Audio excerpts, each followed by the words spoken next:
نحمده ونصلي على رسوله الكريم أما بعد فقد قال النبي صلى الله عليه وسلم العلماء ورثة الأنبياء أو كما قال عليه الصلاة والسلام۔ میرا محترم بھائیو، دوستوں اور بزرگوں، دنیا میں کامیاب زندگی گزارنے کے لیے علم کی بہت بڑی ضرورت ہے۔ علم ایسی چیز ہے جو اللہ تعالیٰ کی ایک صفت ہے۔ اللہ تعالیٰ نے انسان کی ہدایت کے لیے جتنے انبیاء علیہم السلام کو بھیجا ہے، سارے انبیاء علیہم السلام اپنی امت کے، اپنی قوم کے سب سے بڑے عالم تھے۔ آدمی اللہ کی نافرمانی کرتا ہے تو نافرمانی کا ایک بہت بڑا سبب یا تو جہالت ہے یا بہت بڑا سبب غفلت ہے۔ آدمی کو معلوم نہیں ہوتا ہے کہ اس سلسلے میں اللہ کا حکم کیا ہے اور وہ اللہ کی نافرمانی کر بیٹھتا ہے، یا آدمی کو معلوم ہے لیکن معلوم ہونے کے باوجود غفلت ہوتی ہے، اس غفلت کی وجہ سے وہ اللہ کی نافرمانی کر بیٹھتا ہے۔ دیکھو علم کتنی بڑی نعمت ہے۔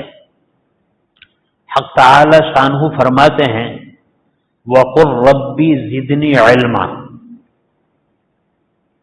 اللہ تعالی نے اپنے بندے امام الانبیاء صلی اللہ علیہ وسلم کو حکم فرمایا، دعا ارشاد فرمائی، قل ربی زدنی علما، اے اللہ میرے علم میں اضافہ فرما، برکت عطا فرما، بڑھوتری فرما۔ اس علم جس طریقے سے بہت بڑی نعمت ہے، علم میں اضافہ، بڑھوتری، علم کی کثرت، یہ بھی بہت بڑی نعمت ہے۔ اور اتنی بڑی نعمت ہے، اتنی بڑی نعمت ہے کہ جس کے بارے میں حق تعالی شانہ نے اپنے نبی کو حکم فرمایا کہ آپ دعا میں مجھ سے علم کے اضافے کو مانگیے، علم کی بڑھوتری کو مانگیے۔ آج کل ہمارا دور یہ ہے، علم سے ہم کوسوں دور ہیں، بہت دور ہیں، اور علم سے دوری کی وجہ سے ایک مسلمان کے لیے جن عقائد کا جاننا ضروری ہے، جس پر اس کے ایمان کا دار و مدار ہے، ان عقائد سے بھی وہ ناواقف ہے۔ ایک مسلمان کو اللہ کے بارے میں کیا عقیدہ ہونا چاہیے، اللہ کے نبی کے بارے میں، انبیاء علیہم السلام کے بارے میں کیا عقیدہ ہونا چاہیے، اللہ کے ملائکہ اور فرشتوں کے بارے میں کیا عقیدہ ہونا چاہیے، اللہ تعالیٰ کی آسمان سے نازل ہوئی کتابوں کے بارے میں کیا عقیدہ ہونا چاہیے، آخرت کے دن پر کیا عقیدہ ہونا چاہیے، مرنے کے بعد دوبارہ زندہ ہونے پر کیا عقیدہ ہونا چاہیے۔ آج مسلمان کا بہت بڑا طبقہ اس ضروری علم سے بھی ناواقف ہے۔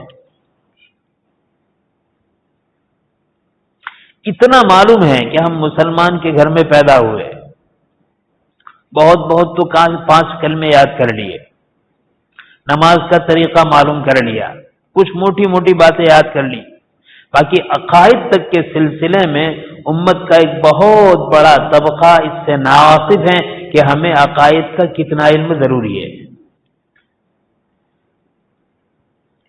جب آدمی کا عقیدہ صحیح نہیں ہوگا تو آدمی ایمان پر کس طرح قائم رہے گا۔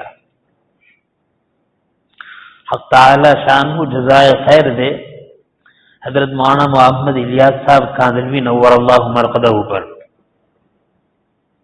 اس دور پرفتن میں اللہ نے اپنے اس عظیم بندے سے، اس نیک بندے سے ایک کام شروع کرایا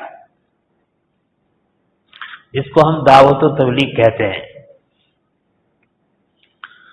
یہ دعوت و تبلیغ کے ذریعے سے حق تعالی شانہ نے ہزاروں انسانوں کو دین کی طرف متوجہ کیا. لیکن میرے بھائی میں ایک بات بہت کام کی کہتا ہوں اور اپنے ہیں. دیکھو مسلمان سب آپس میں بھائی ہے.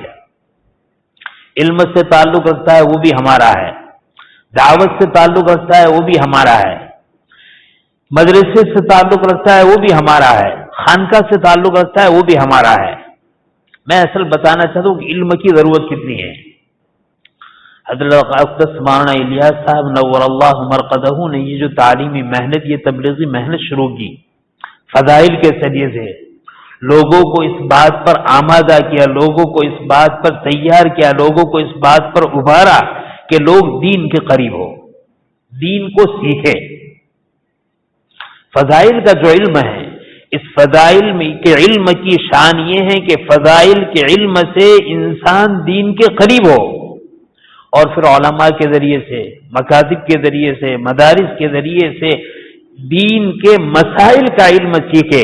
فضائل کے ذریعے سے علم سیکھنے کا شوق ہوگا اور مسائل کا علم سیکھنے کے بعد آدمی عمل کرے گا.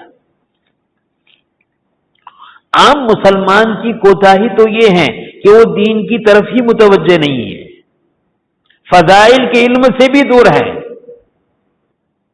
بہت بڑی ضرورت ہے آدمی مسلمان ہونے کے ناطے، مسلمان رہنے کے ناطے جتنا علم ضروری ہے اس علم کو حاصل کرے. اور اللہ جزائے خیر دے ان دعوت و تبلیغ کے ساتھیوں کو. فضائل کا ان کے درمیان اتنا چرچا ہوا، اتنا چرچا ہوا، ماشاءاللہ وہ عبادت کی طرف متوجہ ہوئے، معاملات کی طرف متوجہ ہوئے، اخلاقیات کی طرف متوجہ ہوئے، لیکن ابھی مسائل کے علم سے دور ہیں.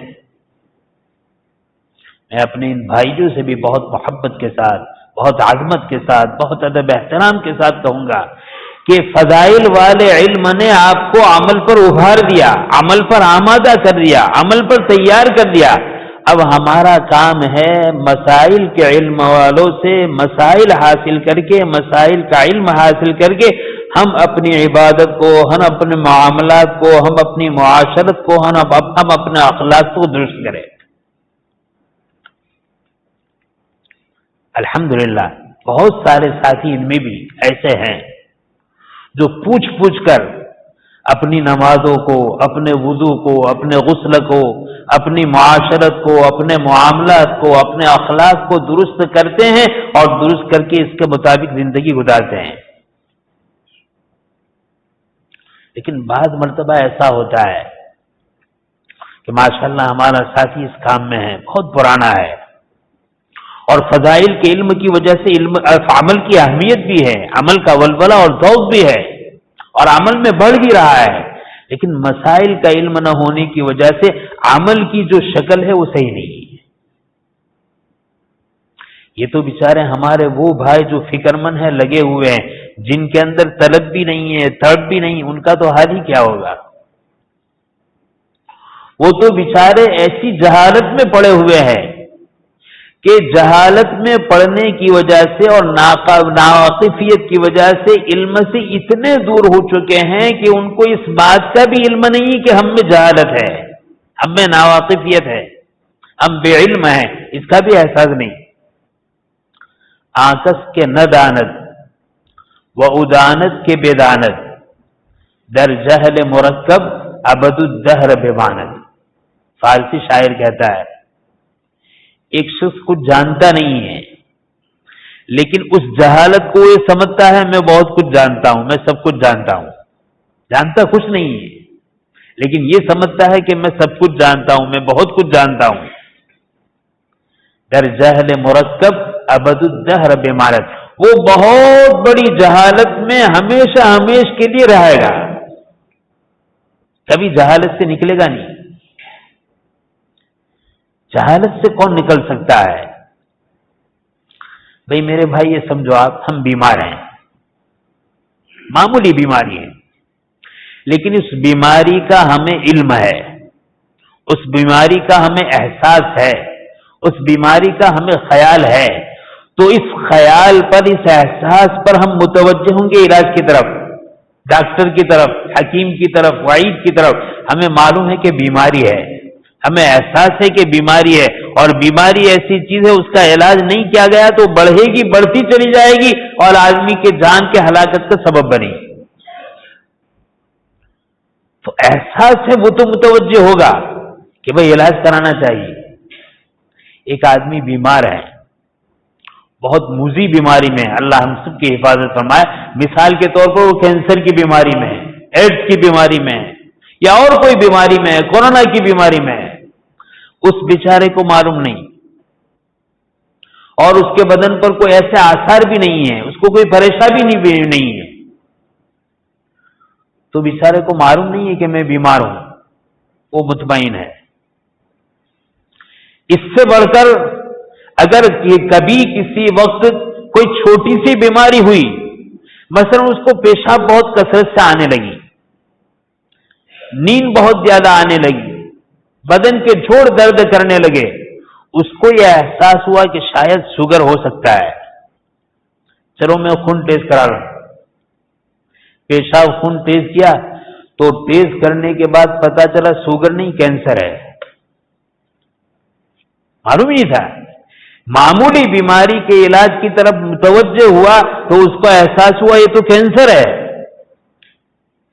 اب اس کے بعد تو حالت ہوگی، چھوڑو، ہوتا ہے جو ہوتا ہے ہوتا ہے، ہوتی رہتی ہے بیماری، اس کو جان کر بھی ڈال دیتا ہے، کوئی نوٹس نہیں لیتا ہے، کوئی احساس نہیں ہوتا ہے، کوئی فکر نہیں ہوتی ہے، کوئی اس کا خیال نہیں ہوتا ہے کہ بہت خطرناک بیماری ہے۔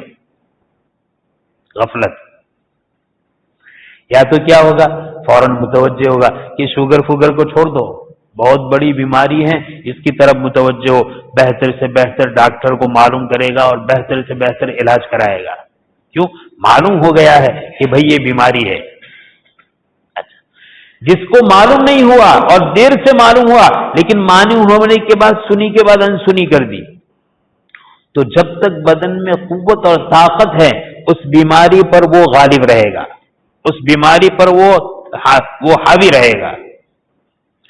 لیکن جب وقت کمزوری کا آئے گا، ضعف کا آئے گا، اس بیماری کو دفع کرنے کی طاقت نہیں رہے گی، پھر یہ بیماری میں ایسا لپٹے گا، ایسا لپٹے گا کہ طرح طرح کی پریشانی اور مصائب کے بعد علاج بھی اس کے لیے مفید نہیں ہوگا، یہاں تک کہ یہی بیماری اس کے لیے جان لیوا ثابت ہوگی، وہ مر جائے گا۔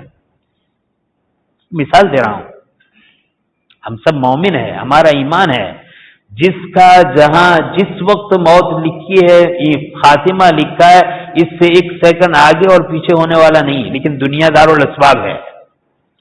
تو موت کا سبب اگر بیماری ہے تو بیماری میں ہو سکتا ہے کہ آدمی علاج نہ کرائے، بیماری میں یہ ہو سکتا ہے وہ غفلت کرے، یہ بھی ہو سکتا ہے کہ علاج کرائے اور مقدر ہے مر جائے، مقدرات تو طے ہے، لیکن دنیا دار الاسباب ہے، تو آدمی ایسی مہلک بیماری پر متوجہ ہونے کے بعد عام طور پر علاج کراتا ہے۔ بہت کم ایسے ہوں گے کہ بڑی بیماری پر متوجہ ہونے کے بعد غفلت برتے، باقی عام طور پر علاج کراتے ہیں، اور کتنا علاج کراتے ہیں۔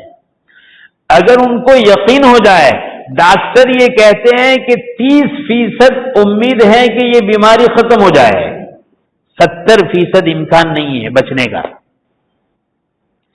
تو کسی کو یہ کہہ دیا جائے، چاہے مریض کو کہہ دیا جائے، چاہے مریض کے گھر والوں کو کہہ دیا جائے، تب بھی کوئی آدمی ایسا نہیں کہے گا کہ 70% تو اچھا ہونے کا امکان نہیں ہے، 30% امکان ہے، چھوڑ دو اب مر جائیں گے۔ کوئی ایسا کرتا ہے؟ نہیں۔ میں نے تو 30% بہت زیادہ کہا، ڈاکٹر یہ کہے کہ 5% علاج کرنے پر بچنے کا امکان ہے، ورنہ 95% نہ بچنے کا اور نہ اچھا ہونے کا امکان ہے، تو بھی آدمی اپنی جان کو، اپنے مال کو، اپنے کاروبار کو، اپنی زمین کو، اپنی جائیداد کو سب کچھ بیچ کر کھپا دے گا کہ میری زندگی بچ جائے، مجھے صحت مل جائے، میں اچھا ہو جاؤں۔ میرے بھائی، آج کل ہمارا حال بھی علم کے سلسلے میں یہی ہے، یا تو ہمیں اس بات کا علم ہی نہیں ہے کہ ہم جاہل ہیں، ہم میں جہالت ہے، اس بات کا علم ہی نہیں ہے، اور اگر کہیں تھوڑا بہت احساس ہے تو وہی سنی انسنی کدی ہے، جہالت کیا فرق پڑے گا، نماز تو ہم پڑھتے ہیں، روزہ تو ہم رکھتے ہیں، وضو تو ہم کرتے ہیں، غسل تو ہم کرتے ہیں، زکات تو ہم دیتے ہیں، یہ تو ہم کرتے ہیں، یہ تو ہم کرتے ہیں، چلتا ہے، چلتا رہے گا۔ غفلت۔ اس غفلت میں کیا ہوتا ہے؟ بیماری بڑھتی چلی جاتی ہے، بڑھتی چلی جاتی ہے، اور ایک دن آدمی کو ہلاک کر دیتی ہے۔ علم کے سلسلے میں جو غفلت ہے، یہ غفلت کا بھی حال ہے۔ نماز پڑھ رہا ہے، نماز صحیح نہیں، وضو کر رہا ہے، وضو صحیح نہیں، غسل کر رہا ہے، غسل صحیح نہیں، روزہ رکھ رہا ہے، روزہ صحیح نہیں، حج کیا، حج صحیح نہیں، عمرہ کیا، عمرہ صحیح نہیں، صدقہ خیرات کیا، صدقہ خیرات صحیح نہیں، قرآن پڑھا، قرآن صحیح نہیں پڑھا، غلط پڑھا ہے، ذکر و اذکار کر رہا ہے، غلط کر رہا ہے، غفلت۔ تو جس طریقے سے وہ آدمی جو بیماری پر واقف ہونے کے بعد غفلت اختیار کرتا ہے، اس کے لیے بھی ہلاکت ہے۔ میرے بھائی، کچھ معلومات کے بعد، بہت ساری جہالت کے بعد اگر ان چیزوں میں ہمیں غفلت ہے تو یہ غفلت بھی ہماری کامیابی کے لیے کافی نہیں، یہ غفلت بھی ہمیں کامیابی نہیں دلا سکتی، یہ ہمیں برباد کر دے گی۔ لیکن آج کل ہمارا حال کیا ہے؟ آج کل ہمارا حال تو یہ ہے، بیماری بھی ہے جہالت کی، اس سے واقف بھی ہے، واقف ہونے کے بعد علاج کی طرف متوجہ نہیں ہے، غفلت کر رہے ہیں۔ وہ آدمی جو علاج کی طرف متوجہ ہو جائے اور 5% اچھا ہونے کے امکان پر محنت کرے، ہو سکتا ہے وہ اچھا ہو جائے، بہت سارے اچھے ہو جاتے ہیں، لیکن جو غفلت میں پڑھ کر کوئی فکر ہی نہیں کرے، وہ آئے دن بیماری میں گھستا چلا جائے گا، بیماری اس پر حاوی ہوتی چلی جائے گی، یہاں تک اس کو ضائع کر دے گی۔ بہت ضرورت میرے بھائی اس وقت اس بات کی ہے کہ ہم علم کو سیکھے، اپنی اولاد کو سکھائے، اپنے بڑوں کو سکھائے، اپنے بچوں کو سکھائے، سب کو سکھائے۔ اور میرے بھائی، علم معلومات کا نام نہیں ہے، فلاں چیز یاد ہو گئی، فلاں چیز یاد ہو گئی، فلاں چیز یاد ہو گئی۔ بعد سلف کا یہ ارشاد ہے کہ حدیث شریف کی کثرت سے روایت بیان کرنا، روایتوں کو نقل کرنا، کثرت سے احادیث کو بیان کرنا، یہ علم نہیں ہے۔ حدیث کثرت سے بہت زیادہ حدیث کا بہت بڑا ذخیرہ یاد کر لیا، خالی یاد کرنا علم اس کا نام نہیں ہے۔ علم تو نام ہے، جو ہم نے سیکھا وہ ہمارا عمل بن جائے۔ جس سیکھنے میں یہ معلوم ہوا کہ اس کے کرنے کا اللہ کا حکم ہے، اس پر اللہ راضی ہے، وہ ہماری زندگی میں آ جائے، اور جس میں علم کے آنے کے بعد یہ معلوم ہو جائے کہ اس کے کرنے سے اللہ ناراض ہے اور اس کے کرنے پر اللہ سزا دیتا ہے، اس کو چھوڑ دے۔ علم یہ ہے، عالم یہ ہے، علم کی حیثیت یہ ہے، علم کی حقیقت یہ ہے۔ علم آدمی کو اللہ کی فرما برداری پر آمادہ کرتا ہے اور اللہ کی نافرمانی سے بچاتا ہے۔ اسی لیے امام غزالی رحمت اللہ علیہ نے اپنے شاگرد کو بہت اچھی نصیحت کی، بیٹے، دنیا میں جو علم تمہیں اللہ کی نافرمانی سے نہ بچائے، یاد رکھنا کل قیامت کے دن اللہ کے عذاب سے وہ علم نہیں بچا پائے گا۔ اس پر ہمارے بعض لوگوں نے بڑی اچھی بات کہی، علم تو ہے لیکن عمل ہے ریا والا، عمل ہے بے جان دکھلاوے والا، لوگوں کو خوش کرنے والا۔ تو جو عمل تمہیں دنیا میں ریا سے نہ بچائے، اللہ کی نافرمانی سے نہ بچائے، کل قیامت کے دن وہ عمل بھی اللہ کے عذاب سے تمہیں نہیں بچائے گا۔ اس لیے میرے بھائی، ہر شخص، اور میں تو یہ عرض کروں گا، آدمی جتنا علم حاصل کرتا ہے اپنی جہالت اتنی اس پر کھلتی ہے۔ عالم ربانی متواضع ہوتا ہے، تواضع ہوتی ہے، کبر نہیں ہوتا۔ کیوں؟ جتنا علم اس کے اوپر کھلتا ہے، اس کو معلوم ہوتا ہے، اس کو اپنی جہالت کا احساس ہوتا ہے کہ یہ بھی چیز معلوم نہیں تھی، یہ بھی معلوم نہیں تھی، یہ بھی معلوم نہیں تھی۔ اللہ کے علم کی انتہا کیا ہے؟ حضرت خضر اور حضرت موسیٰ علیہ السلام سفر کر رہے ہیں، علیہ السلام سفر کر رہے ہیں۔ ایک روایت کے مطابق حضرت خضر نے حضرت موسیٰ سے بتلایا کہ دیکھو، ہم جس کشتی پر بیٹھے ہوئے، اس کشتی کے ایک تختے پر ایک چڑیا آئی اور چڑیا نے اپنی چونچ سمندر میں ڈالی، اور سمندر میں چونچ ڈالنے کے بعد وہ نکالی۔ اب اس کی چونچ میں کتنا پانی آیا؟ پورے سمندر کا پانی اور اس کے چونچ میں آنے والا پانی کوئی جوڑ ہو سکتا ہے؟ کہا کہ اس سمندر کا پانی تمہیں سمجھانے کے لیے اللہ کا علم ہے، اور اس چونچ میں جو پانی آیا ہے وہ ہمارا اور تمہارا علم ہے۔ کون کہہ رہے ہیں؟ جلیل القدر نبی۔ کس سے کہہ رہے ہیں؟ جلیل القدر نبی کو کہہ رہے ہیں۔ نبی اپنے زمانے کے سب سے بڑے عالم ہوتے ہیں، نبی اپنے زمانے کے اپنی قوم کے سب سے بڑے عالم ہوتے ہیں، اپنی امت کے سب سے بڑے عالم ہوتے ہیں۔ اس کے باوجود اللہ کے رسول صلی اللہ علیہ وسلم فرماتے ہیں کیا؟ وما اوتیتم من العلم الا قلیلا، قرآن کہہ رہا ہے بہت تھوڑا علم دیا گیا۔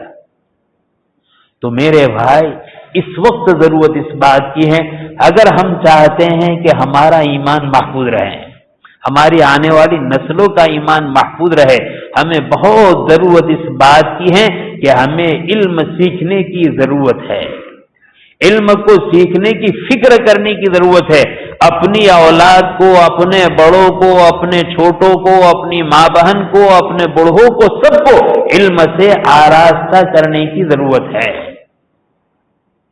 اس کے بغیر کوئی چارہ نہیں۔ صحیح علم ہوگا، آدمی صحیح عمل پر آئے گا، صحیح عمل پر آئے گا، اللہ تعالیٰ کی معرفت بھی حاصل ہوگی، اللہ تعالیٰ کی خشیت بھی حاصل ہوگی، اللہ تعالیٰ کی محبت بھی حاصل ہوگی، اللہ تعالیٰ کی خشیت بھی حاصل ہوگی۔ آدمی دنیا میں نیک کام کرتا ہے دو وجہ سے، آدمی دنیا میں گناہوں سے بچ سکتا ہے دو وجہ سے، یا تو اللہ کی محبت ہوگی نیک کام کرے گا، یا اللہ کی خشیت ہوگی نیک کام کرے گا۔ آدمی گناہوں سے بچے گا اس لیے کہ اللہ سے محبت ہے، آدمی گناہوں سے بچے گا اس لیے کہ اللہ کی خشیت ہے، اللہ کا خوف ہے۔ اللہ کی محبت، اللہ کی معرفت، اللہ کی خشیت بغیر علم نافع کے، بغیر علم صحیح کے آدمی کو نہیں حاصل ہوتی۔ عالم بننا ضروری نہیں ہے، لیکن دنیا میں اللہ کی رضامندی والی زندگی گزارنے کے لیے جتنے علم کی ضرورت ہے ہر شخص کو، چاہے وہ چھوٹا ہو، بڑا ہو، بچہ ہو، بوڑھا ہو، مرد ہو، عورت ہو، دیہاتی ہو، شہری ہو، کھیتی باڑی کرنے والا ہو، امیر ہو، غریب ہو، سب کے لیے ضرورت ہے کہ اتنا علم سیکھے، ارادہ کرے، ہمت کرے۔ اور علم سیکھنے کے لیے یہ ضروری نہیں کہ بھئی مکتب میں چلا گیا، مدرسے میں چلا گیا، ہر ضرورت کی باتوں کو اہل علم سے پوچھ کر کیا کرے۔ میں آخر ایک بات عرض کرتا ہوں، آج کل ہمارا ایک مزاج بننا ہے بہت غلط، جو بھی کام کرنا پہلے کر لو پھر پوچھ لیں گے، پہلے کر لو پھر پوچھ لیں گے۔ یہ مسلمان کا مزاج نہیں ہے، مسلمان کا مزاج ہے پہلے پوچھو پھر کرو۔ اس لیے کہ ایک تو بالکل واضح بات ہے کہ یہ حلال ہے، وہاں تو کوئی مسئلہ نہیں، ایک بالکل واضح بات ہے کہ یہ حرام ہے، وہاں بھی کوئی مسئلہ نہیں، ایک ہے کہ شاید حلال ہو شاید حرام ہو، ایسی چیز میں مسئلہ کر لو پھر پوچھ لیں گے، نہیں، آپ نے پہلے کر لیا اور مان لو کہ وہ شک والی تھی لیکن حقیقت میں حرام تھی، آپ نے حرام کو کر لیا، اب کوئی راستہ نہیں سوائے توبہ استغفار کے۔ اور اگر وہ جائز تھی اور آپ نے بغیر پوچھے کر لیا چلو کوئی بات نہیں، لیکن حرام ہے تو بغیر پوچھے کرنے سے آپ اس کے کرنے والے بن گئے۔ لہذا ضرورت ہے اس بات کی، اس مزاج کی، ہر کام کو کرنے سے پہلے شریعت کے علم کو معلوم کرے کہ اللہ کی شریعت اس سلسلے میں کیا کہتی ہے، کیا کام صحیح ہے، کیا کام غیر صحیح ہے، جائز کام کو کریں گے، ناجائز کام کو چھوڑیں گے۔ اللہ تعالیٰ نے جو باتیں کہلوائی حق تعالیٰ شان و عمل کی توفیق نصیب فرمائے۔ میں اپنے بھائیوں سے بہت درد سے، بہت ادب سے یہ درخواست کروں گا، جمعہ کی نماز کے لیے جلد آنے کا اہتمام کرے۔ علماء نے لکھا ہے جمعہ کی پہلی اذان ہوتی ہے، پہلی اذان کے ساتھ مسجد سے اپنے گھر کی طرف چلنا یہ واجب ہے، اس کا بھی لحاظ رکھے۔ وقت ہے سنت بھی پڑھیں گے، جمعہ کی نماز کے بعد کی جو 6 رکعت سنت ہیں اس کا بھی اہتمام کرے، بغیر سنت پڑھے ہوئے کوئی بھائی نہ جائے، کریں گے انشاءاللہ۔ ہمارے جو بھائی پیچھے بیٹھے ہیں بڑے ہیں وہ آگے آ جائیے، اپنے صفوں کو بنا لیں، چھوٹے بچے پیچھے رہیں، چھوٹے بچے پیچھے چلے جائیں، اور بڑے ہیں، نوجوان ہیں، عاقل بالغ ہیں، وہ آگے آ جائیے، سب بھی صحیح ہو جائے اور نماز بھی صحیح ہو جائے، سنتیں پڑھ لیں۔